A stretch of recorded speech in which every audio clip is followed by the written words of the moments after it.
Eu geralmente começo o vídeo me apresentando, mas dessa vez eu vou começar diferente, com uma pergunta. Eu quero gerar aqui uma reflexão. Você já parou para pensar na força que existe nas lágrimas de uma mulher? Eu acho que só isso já tem muito poder. Mas e se essa mulher for insubmissa? Isto é, uma mulher que luta contra a subordinação, não aceita a posição de submissão. E aí? Eu acho que tem mais poder, né? Então hoje nós vamos falar justamente desse livro da Conceição Evaristo, Insubmissas Lágrimas de Mulheres. O livro tem 13 histórias, isto é, 13 mulheres, e eu preparei, claro, que um resumão direto ao ponto para você, que eu sei que é do jeito que vocês gostam, e vou contar a história dessas 13 mulheres para você. Então, vem comigo.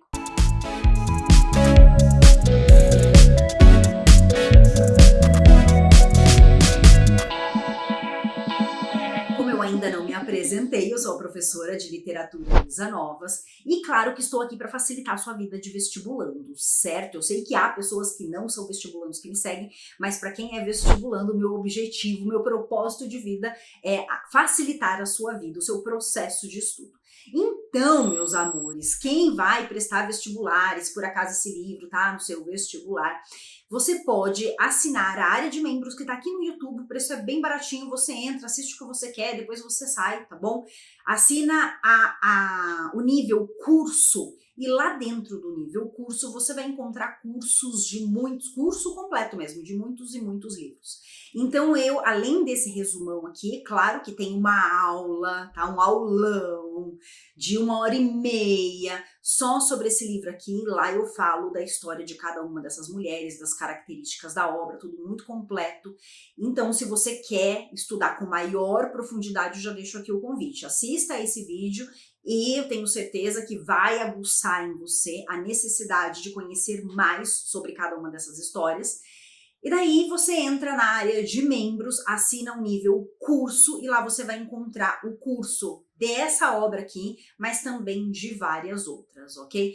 Nesse momento que eu estou gravando o vídeo, esse livro está no vestibular da CAF, você pode, então tem uma playlist inteira da CAF lá, você pode entrar e assistir ao longo de todas as obras da CAF, tá bom? E sempre que o edital muda, eu vou lá e mudo os livros também, ó, é só acompanhar. Ok, então vamos começar com a primeira história, bora! Aramides Florença. Ela achava que vivia um casamento perfeito, estava grávida do seu primeiro filho, mas aos poucos o marido começa a ter algumas atitudes estranhas e violentas, chegando a machucar a barriga dela com um cigarro e com uma lâmina de barbear. O ápice da história acontece quando o bebê nasce, porque daí o marido chega a violentá-la e depois vai embora. Ela fica sozinha para cuidar e criar esse filho. História número 2, Natalina Soledad. A Natalina nasceu depois de 6 irmãos homens e ela foi rejeitada pelo pai que queria mais um menino. E por pura crueldade, eles batizaram esta menina de Trossoleia. Troço, coisa.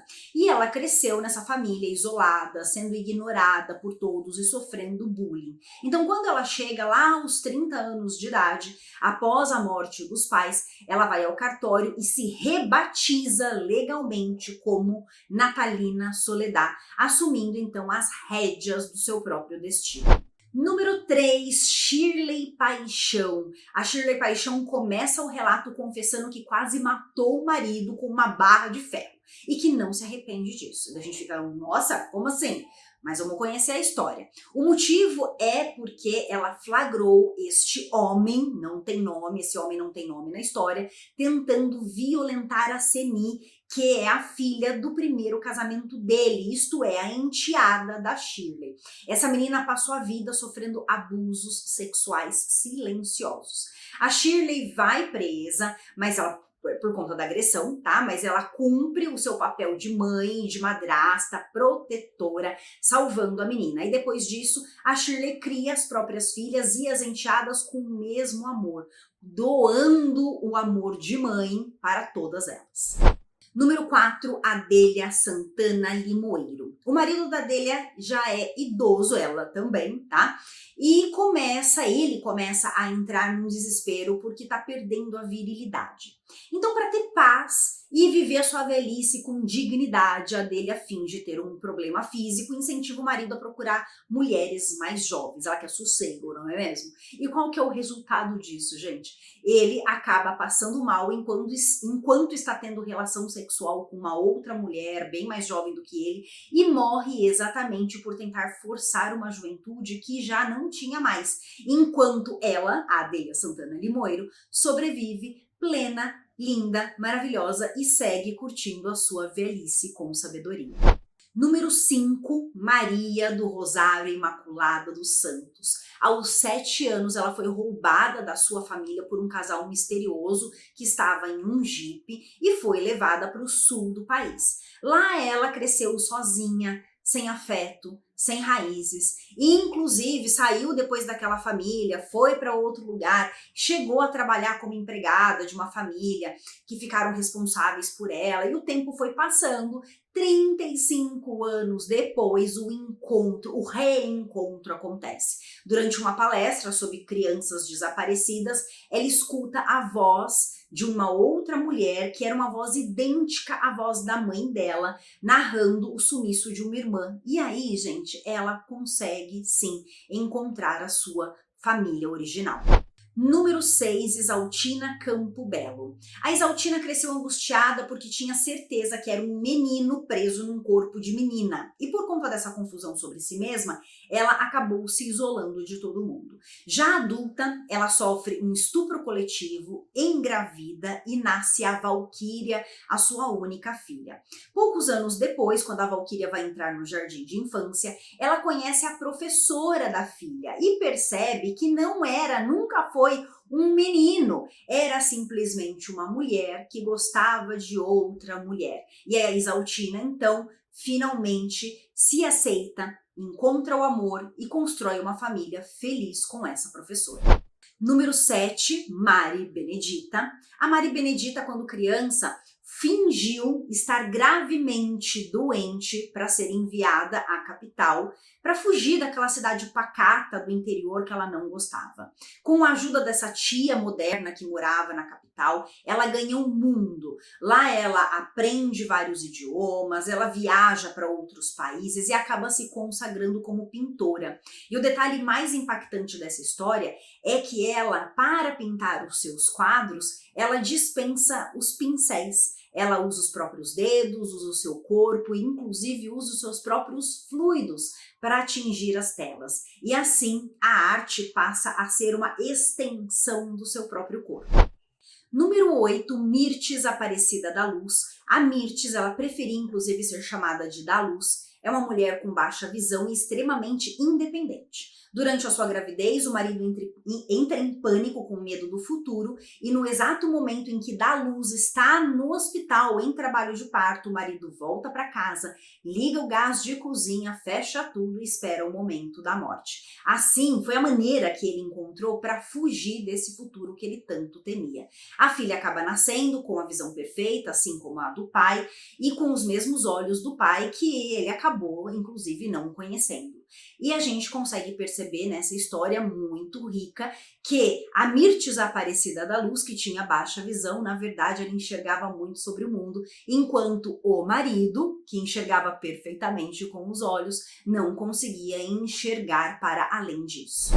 Número 9, Líbia Moirã. A Líbia passou a vida inteira atormentada por um pesadelo horrível. Ela viu uma coisa enorme tentando sair de um buraco pequeno, o que a fazia acordar gritando de dor. Não tinha nada dentro dela, mas mesmo assim ela sentia uma dor física quando tinha esse pesadelo. Incompreendida pela família, ela tentou suicídio várias vezes. A cura só veio na festa de 50 anos do irmão caçula dela. Ao cortar o bolo, ela desbloqueia uma memória. E o pesadelo era, na verdade, um trauma reprimido que ela teve quando, aos 5 anos, assistiu ao parto prematuro e doloroso desse mesmo irmão. Número 10, Lia Gabriel. A Lia é uma mãe guerreira que cria os filhos sozinha, após o marido abandonar a casa e ainda por cima levar tudo embora. O drama foca no filho caçula, que é o Máximo Gabriel, que foi diagnosticado com esquizofrenia, porque ele começou a ter alguns surtos de autoflagelação e lutar contra monstros invisíveis. Depois de anos de sofrimento, uma médica entra na história, investiga a fundo e descobre a verdade sobre esse monstro. Esse monstro nada mais, nada menos era a lembrança que o menino tinha quando aos 2 anos de idade ele viu o pai espancar a mãe violentamente. Então a doença dele era um trauma não curado. Número 11, Rose dos Reis. A história da Rose escancara o racismo. Ainda criança, uma professora diz que o corpo dela não é propício para o balé clássico. Uma outra professora promete um papel em uma peça da escola, mas ela acaba sendo substituída por uma menina branca. A Rose ignora o racismo, estuda, vira uma bailarina internacional e dona de uma academia, e no presente da narrativa ela está sofrendo com uma anemia mortal, mas se recusa a parar porque a dança é uma maneira de celebrar a vida que ainda existe nela. Número 12, Saura Benevides. A história da Saura quebra o tabu do amor materno incondicional. Após ficar viúva de um casamento feliz, ela tem uma gravidez acidental de um outro homem. Ao nascer, ao bebê é a cópia exata desse pai e sem nenhum traço da mãe. Ela não consegue amar essa criança, entrega o bebê para a família paterna e afirma não sentir nenhum remorso por isso. Em contrapartida, sempre amou os seus outros 2 filhos e no presente da narrativa ama também a sua neta, a filha da Idália.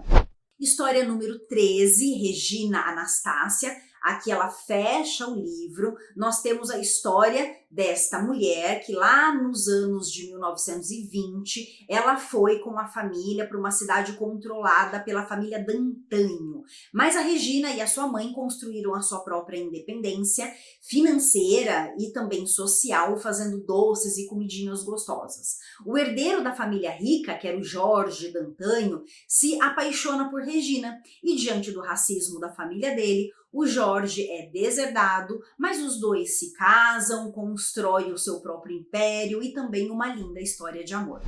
E aí, gostaram desse resumão? Na área de membros aqui do YouTube, como eu já falei, no nível curso, você pode assistir a um aulão completo sobre esse e tantos outros livros. São aulas mesmo mais longas, analisando todos os detalhes de cada história. Como assistir, gente? É só entrar no meu canal, clicar no botão Seja Membro e assinar o nível curso. E dá uma olhadinha lá em todos os links que estão aqui embaixo também na descrição do vídeo, porque tem material de estudo, cursos, grupo de WhatsApp e muito mais, ok? Então é isso, beijos para todos vocês e até lá!